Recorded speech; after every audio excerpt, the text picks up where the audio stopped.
कि रहसी रानी राम रुख पाई, बोली कपट सने हो जनाई।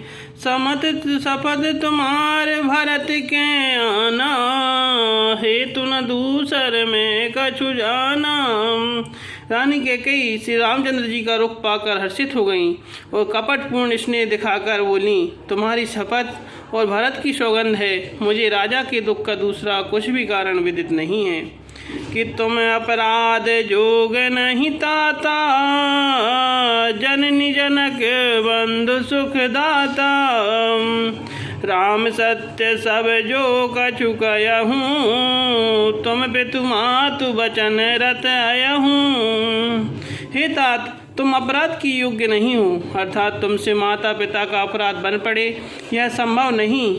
तुम तो माता पिता और भाइयों को सुख देने वाले हो।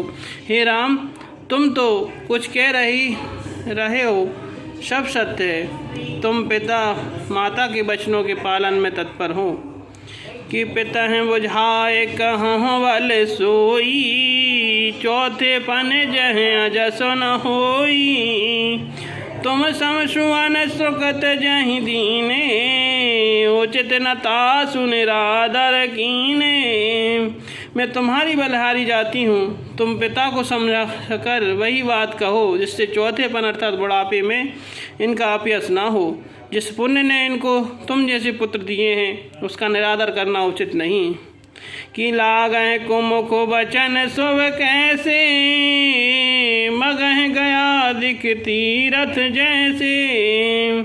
राम मातु वचन सब भाई, जिम सुर सरिगत सलिल सुहाए। कैकेयी के बुरे मुख में ये शुभ वचन कैसे लगते हैं, जैसे मगध देश में गया आदिक तीर्थ श्री रामचंद्र जी को माता कैकेयी के सब वचन ऐसे लगे जैसे गंगा जी में जाकर अर्थात अच्छे बुरे सभी प्रकार के जल शुभ सुंदर हो जाते हैं। गई मुरुछा राम ही सुमिर, नृप करि करवट लीन। सचिव राम आगमन कहीं, विनय समय सम कीन। लखन सिया रामचंद्र शंकर, हरि ओम जय जय सिया राम। श्री सीताराम बोलन मानरी की जय। इतने में राजा की मूर्छा दूर हुई। उन्होंने राम का स्मरण करके राम राम कहकर फिर करवट ली। मंत्री ने श्री रामचंद्र जी का आना कहकर समयानुकूल विनती की कि अब निपया के ने राम पग धारे, धर धीरज तब नयन उघारे।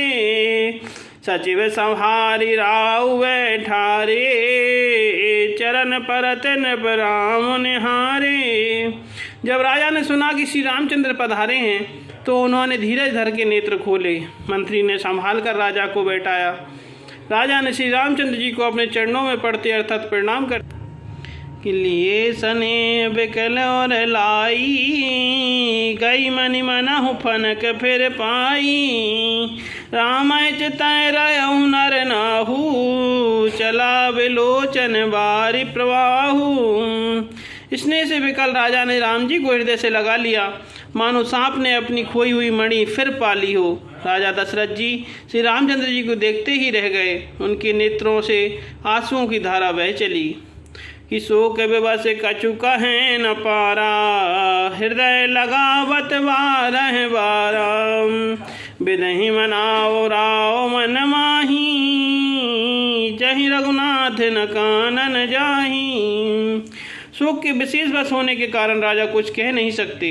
वे बार बार श्री रामचंद्र जी को हृदय से लगाते हैं और मन में ब्रह्मा जी को मनाते हैं कि जिससे श्री रघुनाथ जी वन को ना जाएं। कि सुमिर महेश कयह निहोरी, बिनती सुनहु सदा शिव मोरी। आशुतोष तुम अब डर दानी, आरत हरहु दीन जनु जानी। फिर महादेव जी का स्मरण करके उनसे निहोरा करते हुए कहते हैं, हे सदाशिव, आप मेरी विनती सुनिए। आप आशुतोष अर्थात शीघ्र बिन प्रसन्न होने वाले और अवडर दानी अर्थात मुँह मांगा दे डालने वाले हैं, अतः मुझे अपना दीन सेवक जानकर मेरे दुख को दूर कीजिए। कि तुम प्रेरक सबके हृदय, सोमति राम देव, वचन मोर तजि रहि घर पर, हरिशील स्नेहु लखन सिय रामचंद्र शंकर, हरि ओम जय जय सिया राम श्री सीताराम। बोल हनुमान हरि की जय, बोल रामायण मैया की जय। आप प्रेरक रूप से सबके हृदय में हैं। आप श्री रामचंद्र जी को ऐसी बुद्धि दीजिए जिससे वे भी वचन को त्याग कर और शील स्नेह को छोड़कर घर ही में रह जाएं।